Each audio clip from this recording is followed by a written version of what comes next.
समाचार में मैं हूं आपके साथ मनीष असवाल। बुलेटिन की शुरुआत करेंगे। यूपी में शादियों के लिए एडवाइजरी जारी कर दी गई है। शादी समारोह में सिर्फ 100 लोगों को अनुमति दी गई है और एक बार में 50 लोगों को प्रवेश की अनुमति दी गई। मैरिज लॉन में शादी में बैंड डीजे पर पाबंदी लगा दी गई। बुजुर्गों बीमारों को शादियों में जाने से रोक लगा दी गई है। नियमों का उल्लंघन करने पर केस भी दर्ज किया जाएगा, कार्रवाई भी की जाएगी। नियमों का उल्लंघन करने पर केस दर्ज किया जाएगा, एफआईआर की जाएगी। और आपको बता दें, शादियों के लिए नई गाइडलाइंस आज जारी कर दी गई हैं। समारोह में सिर्फ 100 लोगों को अनुमति दी गई।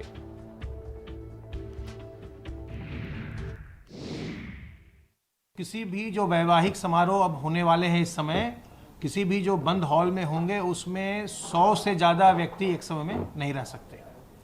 इसी तरह से जो आउटडोर में होंगे, जो खुले स्थान पर भी होंगे, जो इस तरह के कार्यक्रम, चाहे वो वैवाहिक हो या सामाजिक हो, सांस्कृतिक हो, राजनीतिक हो, उसमें जो खुले स्थान जहां वो आयोजन किया जा रहा है उसकी जो कुल क्षमता है उसके 40% से कम ही लोग वहां पर रह सकेंगे।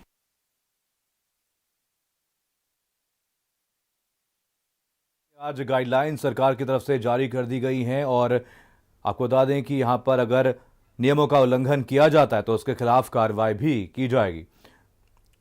तो अब सिर्फ समारोह में 100 लोग ही शामिल हो सकते हैं। इससे पहले 200 लोगों की इजाजत थी, लेकिन अब इस पर लिमिट कर दी गई है। 100 लोग ही शादियों में जा सकेंगे। अब शादियों में नहीं बजेगा बाजा, इस पर प्रतिबंध लगा दिया गया है। डीजे पर बैन कर दिया गया है, इस पर भी प्रतिबंध लगा दिया गया है। बैंड बाजे पर रोक लगा दी गई है। सरकार की तरफ से आज गाइडलाइंस भी जारी कर दी गई हैं और सिर्फ 100 लोग ही शादी में शिरकत कर पाएंगे। 100 लोगों को ही इजाजत दी गई है और एक बार में 50 लोगों को प्रवेश की अनुमति दी गई है। तो सरकार की तरफ से आज गाइडलाइंस भी जारी कर दी गई। मैरिज लॉन में शादी में बैंड डीजे पर पाबंदी लगाई गई है, इन पर रोक लगा दी गई है। बुजुर्गों और बीमारों पर रोक लगाई गई है। चलिए इसी खबर पर ज्यादा जानकारी के साथ हमारे संवाददाता लाइव जुड़ गए हैं। अभिषेक लखनऊ से लाइव जुड़े हैं, अवैस उस्मानी हमारे साथ दिल्ली से लाइव जुड़े हुए हैं और हमारे साथ हमारे संवाददाता और भी जिलों से लाइव जुड़ते रहेंगे। तो फिलहाल सीधे लेके चलेंगे आपको मेरठ। हमारे साथ नरेंद्र हमारे संवाददाता लाइव जुड़े हुए हैं। नरेंद्र, आपसे जानना चाहेंगे, मेरठ में इस गाइडलाइन के बाद क्या कुछ असर अब देखने को मिल रहा है?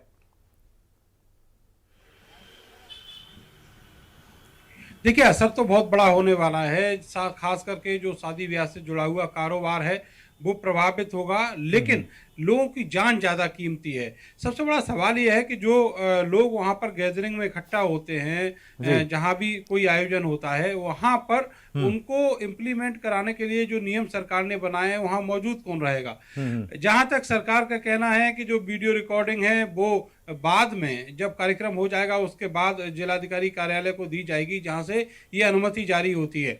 लेकिन तब तक जो संक्रमण है उसके फैलने का आशंका बहुत ज़्यादा बढ़ जाएगी। तो ऐसे में उस नियम को इम्प्लीमेंट कराने के लिए जहाँ जहाँ बारात घर है, जहाँ जहाँ मैरिज होम है, वहाँ खुद अधिकारियों को लगाना बहुत जरूरी होगा। उसके बगैर इम्प्लीमेंटेशन जो है वो नियम का वो नहीं हो पाएगा। खास करके जो थाना क्षेत्र के जो लोग हैं, खास करके एसडीएम है, तहसीलदार हैं, नायब तहसीलदार हैं, लेखपाल हैं, इसके अलावा पुलिस को जो अधिकारी हैं, चाहे वो सीओ हो और सब इंस्पेक्टर हो, चौकी प्रभारी हो, थाना प्रभारी हो, इन सब लोगों को वहाँ पर जरूर लगाया जाएगा। और वो पहले अच्छे से मेंशन किया जाए, जो बारात घर के स्वामी हैं वो भी इस चीज को अपने स्तर पर इम्प्लीमेंट कराने का पूरा प्रयास करें कि जो बारात घर जहाँ पे आयोजन होना है, चाहे वो किसी तरह का आयोजन हो, 100 लोगों से ज्यादा की गैदरिंग नहीं होगी। लेकिन एक जो लूपहोल है वो इसमें ये मिल जाता है कि जो ओपन स्पेस है, आप देखेंगे बहुत सारे बारात घरों में ओपन स्पेस बहुत ज्यादा होता है, तो उसका जो 40% है वो बहुत ज्यादा होगा और वो 1000 से भी ज्यादा इकट्ठा हो सकता है। तो ऐसे में ये एक प्ली जो है वो ली जा सकती है, जो मैरिज होम के स्वामी हैं उनके द्वारा या फिर जो आयोजन करता है उनके द्वारा। तो इसमें सरकार को देखना पड़ेगा कि इस तरह का जो नियम है उसमें जो बदलाव है बिल्कुल लूपहोल कहीं ना कहीं साफ तौर पर देखने को मिल रहा है। अवैस भी हमारे साथ हमारे संवाददाता दिल्ली से जुड़े हुए हैं। अवैस, दिल्ली की अगर बात करें तो कहीं ना कहीं कोरोना का कहर बहुत तेजी से बढ़ता हुआ नजर आ रहा है। पिछले 24 घंटे की बात करें तो कई मामले सामने आए और पिछले कई दिनों में लगातार कोरोना का कहर बहुत तेजी से दिल्ली में बढ़ रहा है। आज सुप्रीम कोर्ट में सुनवाई हुई, क्या कुछ आदेश सुप्रीम कोर्ट की तरफ से आज दिए गए हैं? देखिए, सुप्रीम कोर्ट में आज जब सुनवाई हुई तो सुप्रीम कोर्ट ने सबसे पहले जिस तरह से दिल्ली में और दूसरे राज्यों में, खासतौर से महाराष्ट्र गुजरात और असम में कोरोना से हालात ख़राब हुए हैं, उसको लेकर सख्त नाराज़गी जताई और ये भी कहा कि अगर राज्य सरकारों ने सही कदम पर वक्त पर कोई कदम नहीं उठाया तो आने वाले समय में हालात जो हैं वो बहुत ज़्यादा ख़राब हो सकते हैं। और दिल्ली के अस्पतालों में किस तरह से कोरोना के मरीजों का इलाज हो रहा है, अस्पतालों में क्या व्यवस्थाएं की गई हैं, इसको लेके 2 दिन के अंदर स्टेटस रिपोर्ट दाखिल करने के लिए कहा है। इसके इधर अगर बात करें, दिल्ली में आज गृह मंत्री अमित शाह जो है वो इस वक्त RT-PCR mobile Covid testing lab जो है या वैन कहा जाए उसको, उसका जो है उद्घाटन कर रहे हैं। दिल्ली में 10 जगहों पर ये वैन लगाई जाएगी, खासतौर से उन जगहों पर लगाई जाएगी चलिए, जहां आपको कोरोना के रुकना ज्यादा चाहूंगा। मामले दानिश हमारे साथ, हमारे संवाददाता नोएडा से जुड़ गए हैं। दानिश, आज से कॉलेजेस भी खुल गए हैं, क्या कुछ तैयारियां प्रशासन की तरफ से आज देखने को मिली हैं? देखिए, जिस तरीके से कोरोना के मरीज बढ़ रहे हैं उसको लेकर हालांकि तैयारी भी प्रशासन ने ज़रूर करी है। अलग अलग टीमें तैयार करी गई हैं। बॉर्डर्स पे पहले से ही जो रैंडम चेकिंग हो रही थी, रैंडम सैम्पलिंग हो रही थी, वो भी चल रही है। लेकिन अब जिस तरीके से शादियों में सिर्फ 100 लोग आएंगे तो सबसे बड़ा जो चेतावनी बनी हुई है वो प्रशासन के लिए ये बनी हुई है कि नज़र कैसे रखेंगे, क्योंकि जाहिर सी बात है समारोह का जब कोई माहौल होता है, शादी का माहौल होता है, तो उसमें गिनती कर पाना कि आखिर कितने लोग आए हैं ये काफ़ी मुश्किल होता है। और साथ ही कॉलेजों में भी निगरानी किस तरीके से रख पाएंगे, अभी पूरी तरीके से ज़मीनी स्तर पर अगर हम कहें तो पूरी तरीके से स्क्वाड बनाकर तैयारी करी जा रही है जिला प्रशासन की तरफ से। लेकिन जब ये सारी चीज़ें शुरू होंगी तो वो तैयारियां बिल्कुल बिल्कुल। चलिए, अभिषेक भी हमारे साथ, हमारे संवाददाता लखनऊ से जुड़े हुए हैं। अभिषेक, लखनऊ की अगर बात करें तो पिछले कुछ दिनों में लगातार कोरोना के केसेस बढ़े हैं और इसकी प्रमुख वजह जो है वो ये है कि लगातार लोगों की तरफ से लापरवाही की जा रही है और इसी लापरवाही के चलते लगातार कहीं ना कहीं कोरोना के केसेस बढ़ रहे हैं। अब इस लापरवाही के बाद आपसे जानना चाहेंगे प्रशासन की तरफ से क्या कुछ तैयारियां की गई हैं?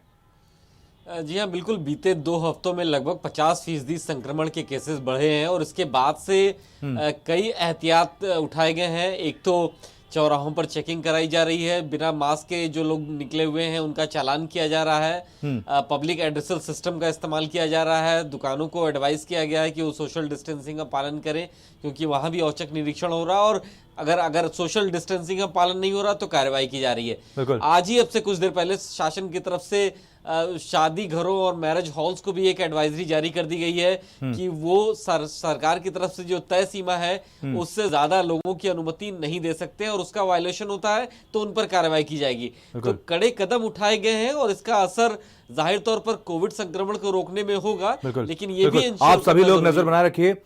तो आपको बता दें, यहां पर आज गाइडलाइंस भी जारी कर दी गई हैं। सिर्फ 100 लोगों को शादी में प्रवेश मिल पाएगा और एक बार में 50 लोग ही प्रवेश ले पाएंगे। 50 लोगों को ही एक बार में अनुमति दी गई है। मैरिज लॉन में शादी में बैंड और डीजे पर पाबंदी लगा दी गई है, इन पर रोक लगा दी गई है। तो कहीं ना कहीं फुल स्पीड से कोरोना की रफ्तार बढ़ती हुई नजर आ रही है। कोरोना वापसी करता हुआ नजर आ रहा है। लापरवाही लोगों के लिए भारी पड़ सकती है, लापरवाही जान पर भारी पड़ सकती है और कोरोना वायरस अभी खत्म नहीं हुआ है। कोरोना कहर अब बहुत तेजी से सर्दी में बढ़ता हुआ नजर आ रहा है। अभी वैक्सीन का इंतजार करना बाकी है।